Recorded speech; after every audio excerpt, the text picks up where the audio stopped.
Continuando a nossa revisão a respeito de química básica, eu quero retomar com vocês a classificação dos elementos, né? Vamos olhar para a tabela periódica, essa aqui nem é a mais atualizada, mas ela tem umas cores aqui bem didáticas que nos servem para fazer algumas considerações, né? Em relação à classificação dos elementos. Tudo que está em verde na tabela periódica, ou seja, aquilo que aparece mais à esquerda, são os metais, beleza? Esses aqui de baixo também são metais, mas desses a gente nem vai falar. Esses no extremo direito aqui, em vermelho, rosa, sei lá que cor é essa, são os gases nobres. E esses aqui em azul, que estão mais à direita, mas não no extremo direito, são os ametais. Vamos falar só desses três, tá? Tem mais classificação aí. Eu quero falar só desses três. Metais, características, normalmente são sólidos. Eles têm uma tendência, isso está relacionado com a sua configuração eletrônica. Os detalhes eu não estou explicando aqui. Os detalhes só nas aulas que sejam desses conteúdos especificamente. Eu vou deixar links aqui embaixo, tá, na descrição. Mas os metais são sólidos a temperatura ambiente e eles têm tendência a perder elétrons. Tendência a perder elétrons. Quando ele faz uma ligação química, quando ele participa de uma reação química, a tendência é que ele perca elétrons originando cátions. Cátions são íons de carga positiva. Já os ametais, esses em azul, ou não metais, é a mesma coisa, tá? Eles têm a tendência a ganhar elétrons. Eles são bem menos numerosos aqui, né? Uma quantidade bem menor de elementos químicos, mas ainda assim eles existem nos três estados físicos. Tem a metal que é sólido, que é líquido e que é gasoso. Tá? Então, uma grande diferença entre metais e ametais. E os gases nobres, todos os gases, obviamente, né, recebem essa designação nobres porque eles já estão estáveis, eles não reagem ou reagem muito pouco.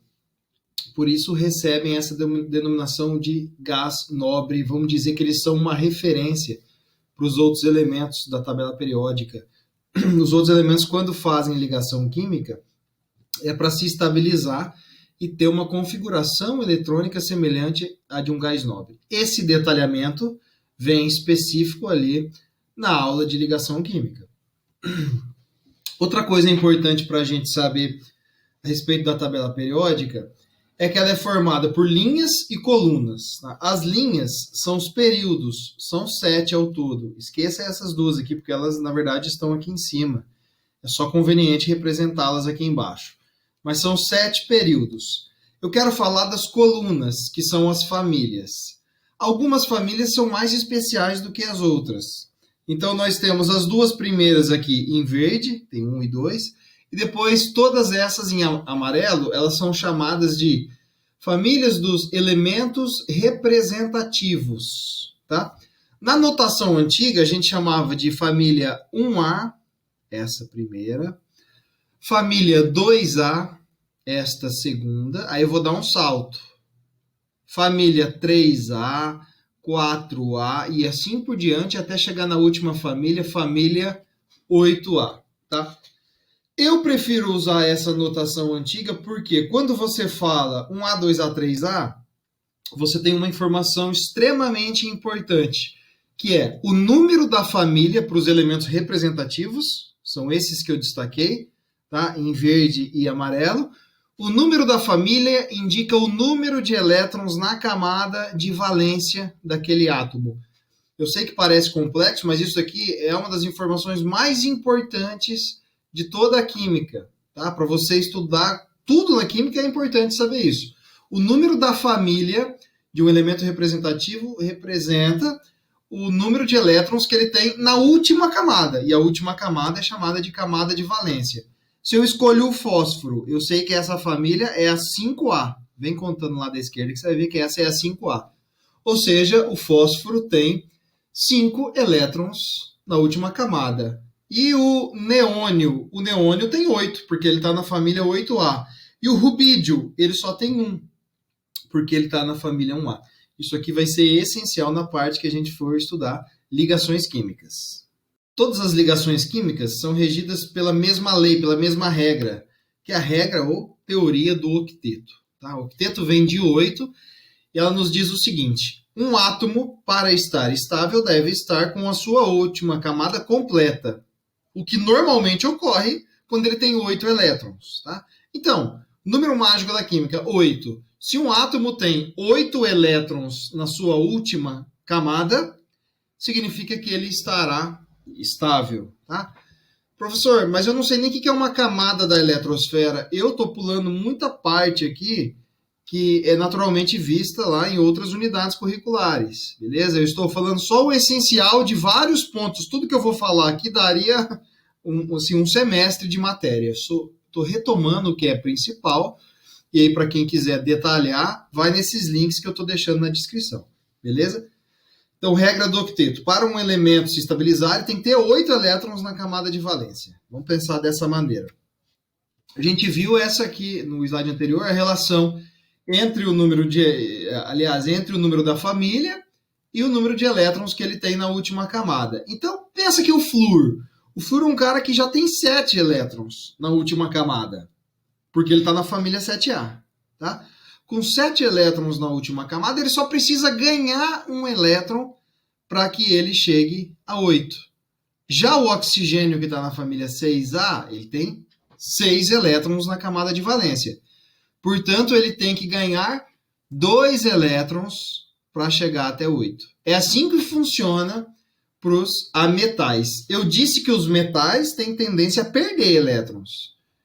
Então, agora eu digo para vocês que os ametais têm tendência a ganhar elétrons. Ou seja, vão formar os ânions, que são os íons de carga negativa. O que eu falei dos metais? Perdem elétrons. E aí vem um macetinho importante. Normalmente, eles vão perder todos os elétrons da sua camada de valência. Se você pega aqui o cálcio, família 2A, então o cálcio tem 2 elétrons na última camada, a tendência é que ele perca esses 2 elétrons quando for fazer ligação, tá? Então, metal sempre perdendo e os ametais sempre ganhando. Na verdade, gente, eu tinha usado essa tabelinha para falar da coloração, né? Essa aqui estava mais bonitinha, porque aqui, ó, os metais eles invadem esse bloco, essa região da tabela periódica, que na minha outra tabela está com uma coloração diferente. Tem várias formas de analisar a tabela periódica. E essa tabela aqui, desse slide, analisa os blocos. E a tabela anterior, ela estava analisando a classificação dos elementos. Metal, ametal e assim por diante. Tá certo? Resumindo, metal perde elétron. Ametal ganha elétrons. Quantos elétrons que o metal perde? Todos da camada de valência. Como eu sei quantos elétrons ele tem na camada de valência? Pela família. Nessa tabelinha aqui já está, 1A, 2A, 3A, beleza? Então, o alumínio é um metal da família 3A. Metal perde. Quantos que ele perde? Perde 3. Ótimo. O enxofre é um ametal da família 6A. Ametal ganha. Ele vai ganhar quantos? O quanto faltar para 8. Se ele tem 6, faltam 2. Ele ganha 2 elétrons, tá? Eu sei que é muita informação. Pause o vídeo, anote essas informações que vai ficar tranquilo para você entender. São 3 as ligações químicas, mas são 2 que nos interessam nessa revisão para vocês continuarem estudando a química. A primeira é a ligação iônica. É a ligação que se dá pelo meio de transferência de elétrons. Doação de elétrons. Tem alguém que doa e tem alguém que recebe. Tá? Para ter alguém que doa, é necessário que tenha alguém que recebe. E como eu tenho repetido bastante isso, se o metal perde, perder e doar, mesma coisa, tá? E o ametal ganha, recebe, então aí vocês já conseguem prever que a ligação iônica vai se dar entre metal e ametal. Esse é o caso mais comum. Tem outra possibilidade, que eu não vou destacar para vocês agora, tá?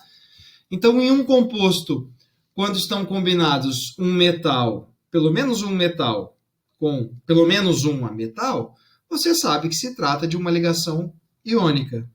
Tá? E aí, para você saber se é metal ou ametal, é só voltar na tabela periódica. E você tem que fazer essa consulta. Você não vai ficar decorando quem é metal e quem é ametal, né? Exemplos, ó.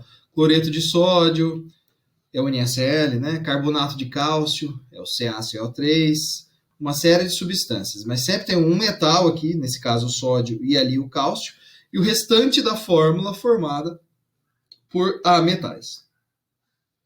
O outro tipo que eu vou destacar é a ligação covalente, e essa daqui a gente vai acabar usando mais nas nossas aulas, tá? Ligação covalente, também chamada de ligação molecular, porque compostos covalentes formam moléculas, tá? Diferente da ligação iônica que acontece por transferência de elétrons, um ganhando e um perdendo, aqui vai acontecer o compartilhamento de elétrons. Quando que isso acontece? Quando você tem dois elementos químicos combinados e os dois querem ganhar elétron. Não tem como dois ganhar se não tiver um que perde, tá? Então isso aqui vai se dar pelo compartilhamento, quando você tem dois ou mais elementos que têm a tendência a ganhar elétrons. Então, os casos principais são ametal e ametal combinados entre si, não precisa ser o mesmo elemento, mas ametais entre si quando se juntam, né? Ou se você colocar o hidrogênio nesse meio, o hidrogênio normalmente forma compostos covalentes, embora ele também possa formar compostos iônicos. Exemplos, a molécula da água, né? Hidrogênio mais oxigênio, caiu aqui. Hidrogênio mais ametal. Glicose, C6H12O6. Carbono e oxigênio são ametais. Hidrogênio é o hidrogênio, ele não tem uma classificação, tá? Então cairia aqui também. Última parte da nossa revisão, polaridade. Isso daqui também é uma matéria bem ampla e eu vou dar só a parte bem superficial dela, aquilo que vai ser essencial para a continuidade dos nossos estudos, tá? Primeira coisa, por que é importante conhecer a polaridade?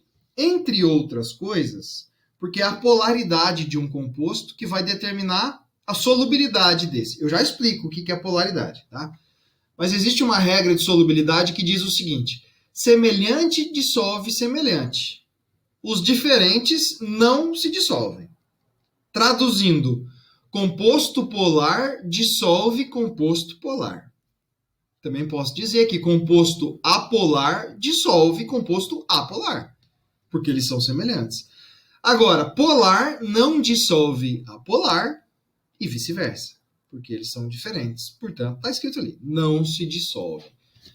Afinal, o que é ser polar? De uma maneira muito resumida, ser polar é ter polos elétricos. Então, uma substância polar é aquela substância que lá na sua fórmula, lá na sua molécula, ela tem polos positivos, né, e negativos. Pelo menos um positivo e pelo menos um negativo. Gente, nem sempre isso vai ser explícito, nem sempre a gente vai escrever esse mais e esse menos. Vocês já viram um monte de vezes a molécula de água, aposto que é a primeira vez para a maioria que estão vendo essas cargas aqui. Mais, menos e mais. Beleza? Este símbolo aqui, que parece um 8 que não se completou, é a letra delta, minúscula, a letra grega, né? Ele significa carga parcial. Mas o que é uma carga parcial? Não interessa para vocês agora. O que interessa é o sinal. Mais, menos, mais e menos. Tá tudo ótimo, tá?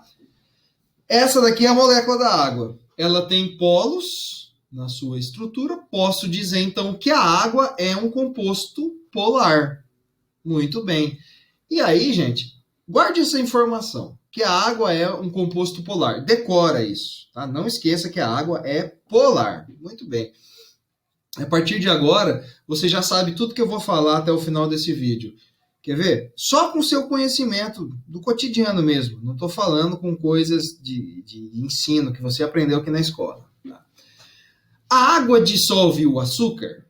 Sim, a água dissolve muito bem o açúcar.